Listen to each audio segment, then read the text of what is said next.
This is CNN Breaking News.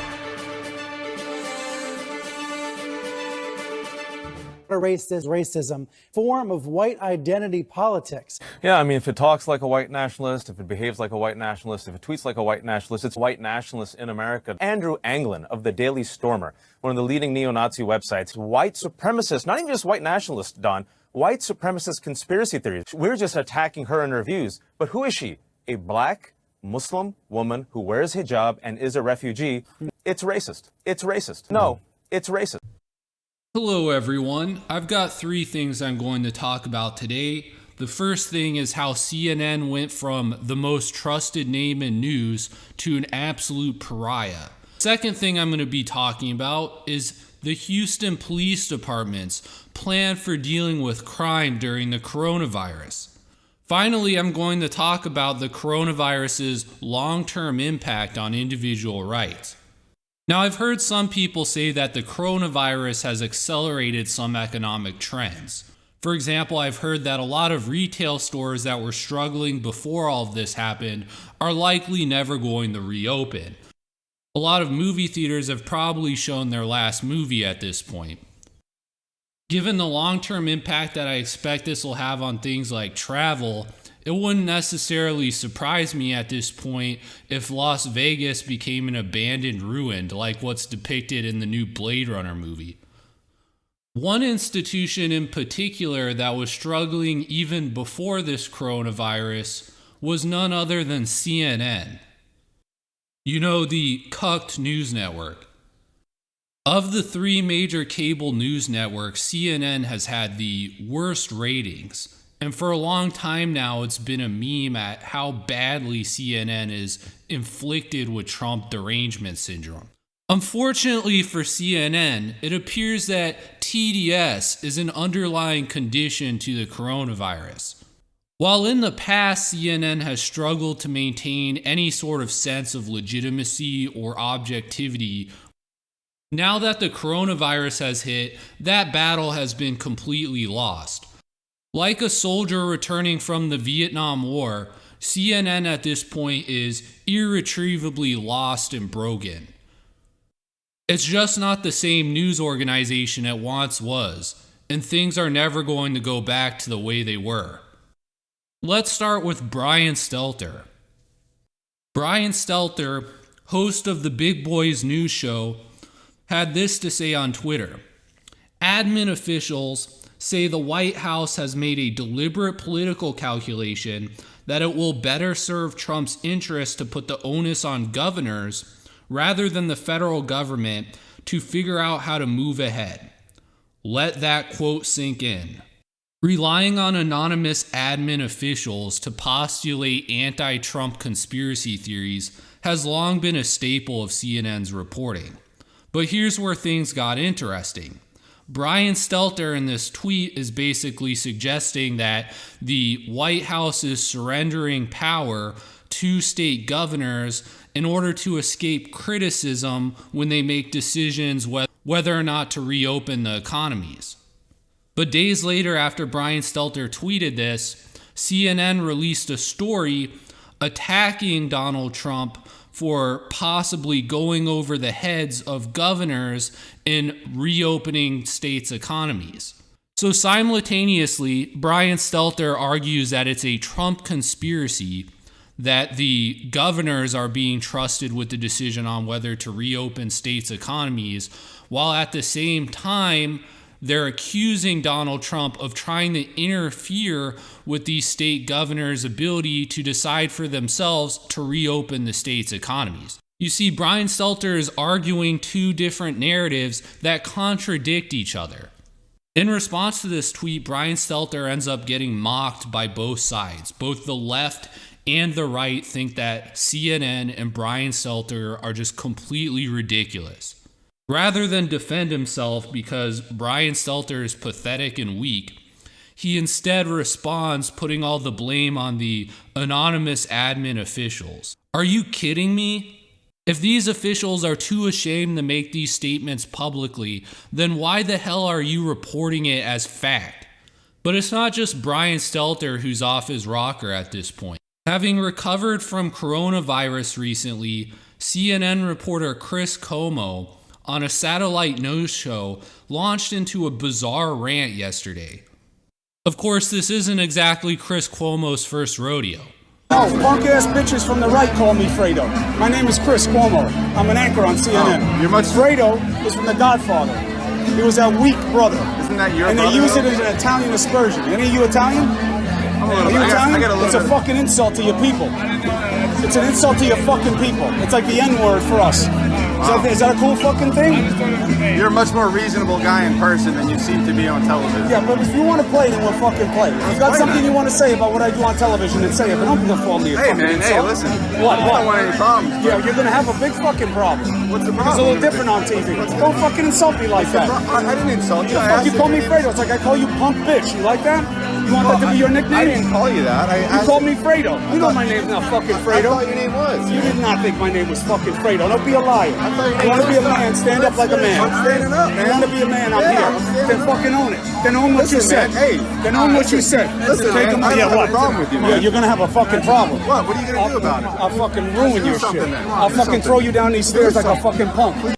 In his recent rant, Chris Cuomo indicated that he doesn't value what CNN stands for. Specifically, he says, "I don't like what I do professionally, and I don't think it's worth my time." Here's a question I have to ask. Why should anyone want to watch CNN if its own news anchors indicate that what they do has no value and isn't worth their time?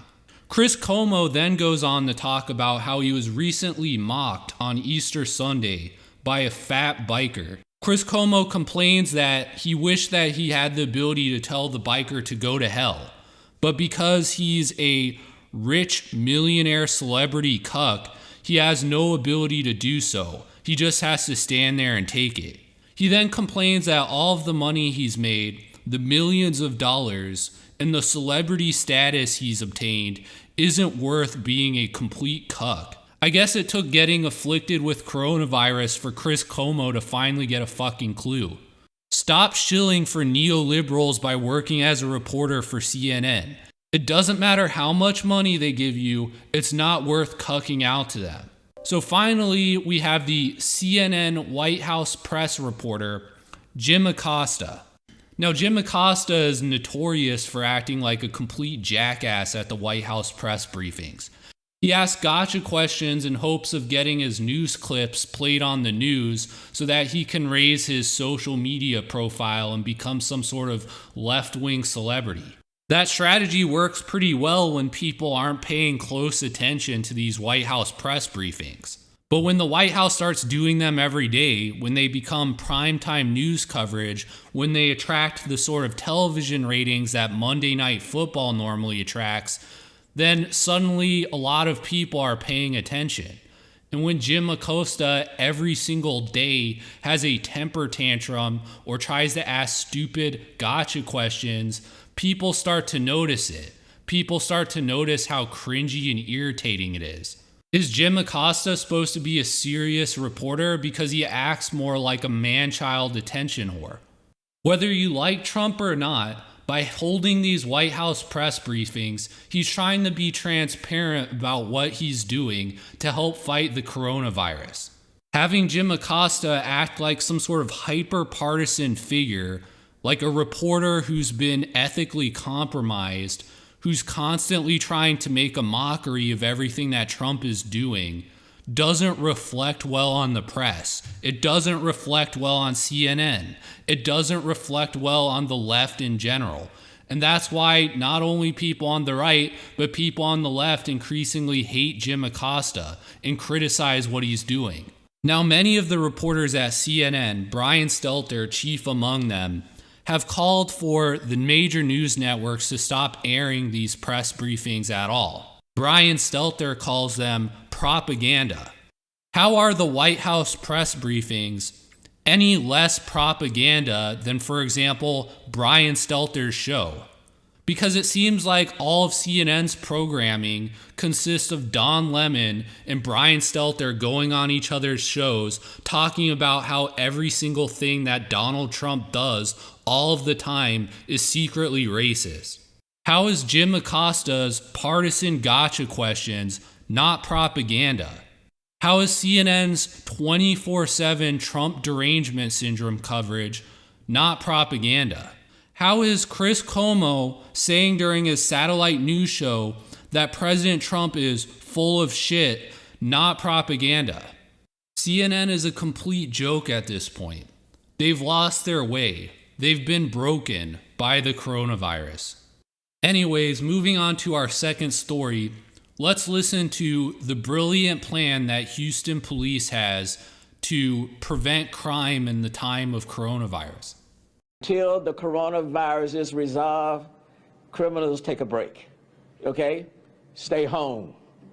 Okay? Stay home. And don't commit any crimes. And that way, they'll stay safe and out of jail. And police officers will stay safe and can go home to their families. Okay? So everybody chill. Crooks, criminals, you chill. Wait till the coronavirus is over. Okay, so the Houston Police Department is just going to tell criminals, hey, pretty please, can you stop committing crimes?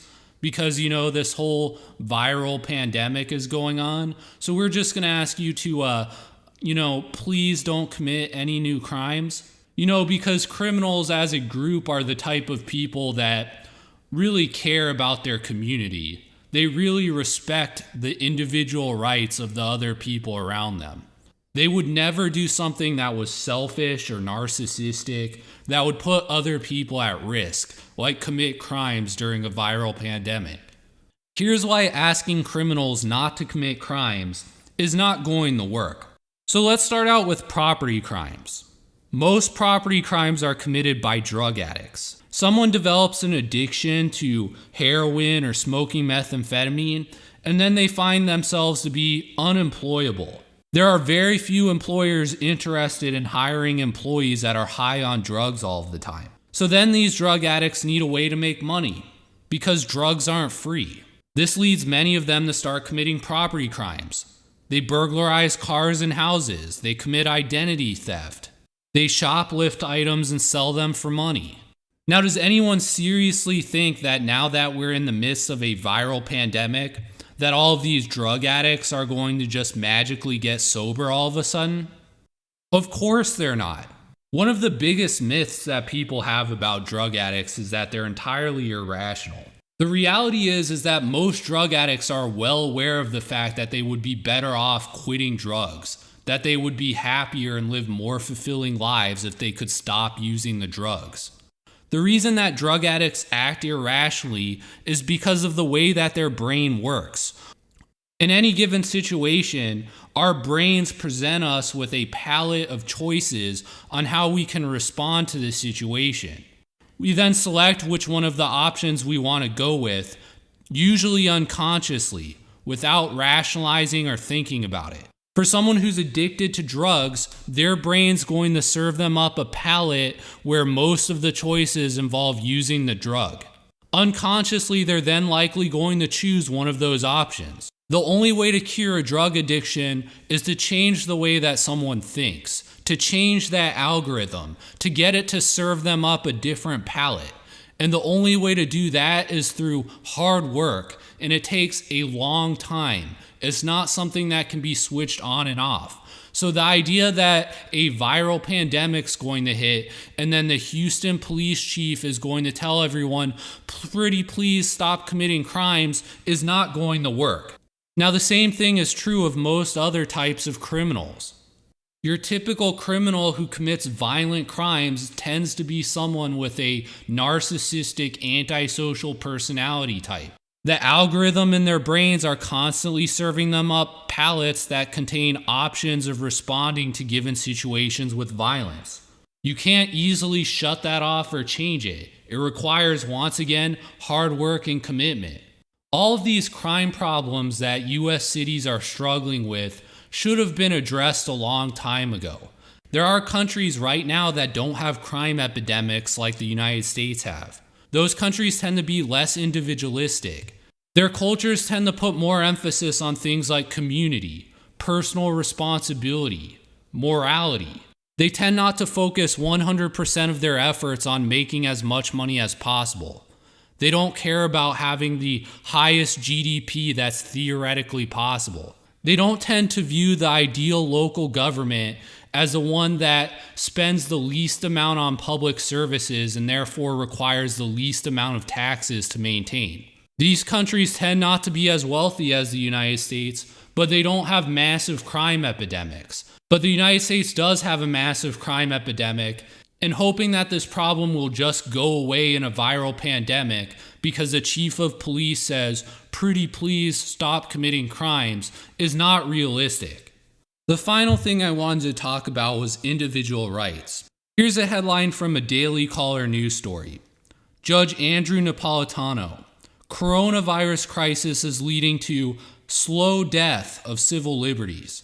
Now, I have very little respect for Judge Napolitano. I would say that when it comes to right-wing news pundits, he's pretty much bottom of the barrel. This was a guy who seriously expected President Donald Trump to appoint him to a Supreme Court seat simply because he's a legal analyst on Fox News. But Judge Napolitano isn't the only person I've heard make similar statements akin to this. I've heard Tim Pool, for example, indicate many times on his YouTube channel that coronavirus will be the end of individual rights, that we're going to have an authoritarian government at this. According to Tim Pool, once you've given up an individual right to a government, you never get it back again.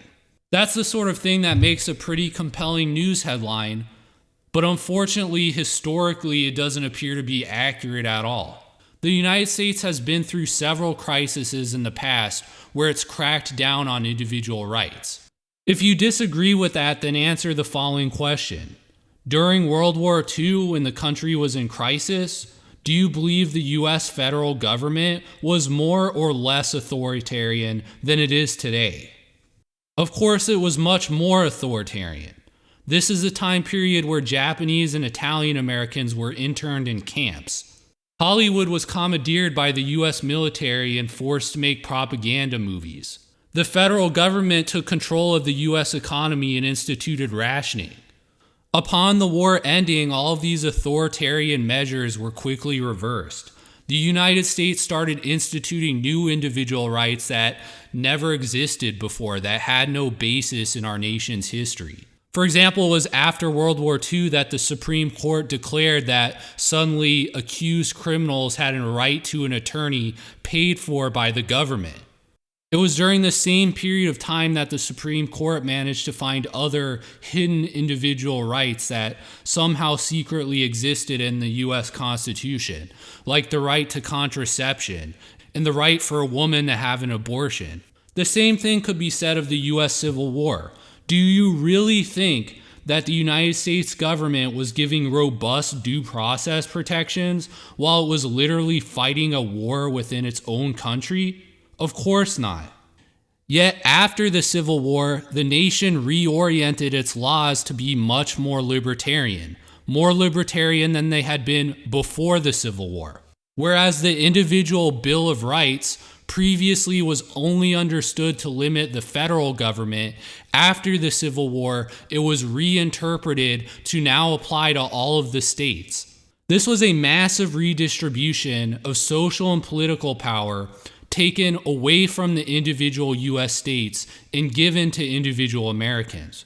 Prior to the US Civil War, you as an individual American citizen had no such thing as an individual right to freedom of speech, as a right to due process, as a right to not be the subject of unreasonable searches or seizures. These were only limitations on the power of the federal government. State and local governments could exercise their police powers over individuals in any way they chose. So if a state wanted to ban panhandling outside of the courthouse, it was free to do so.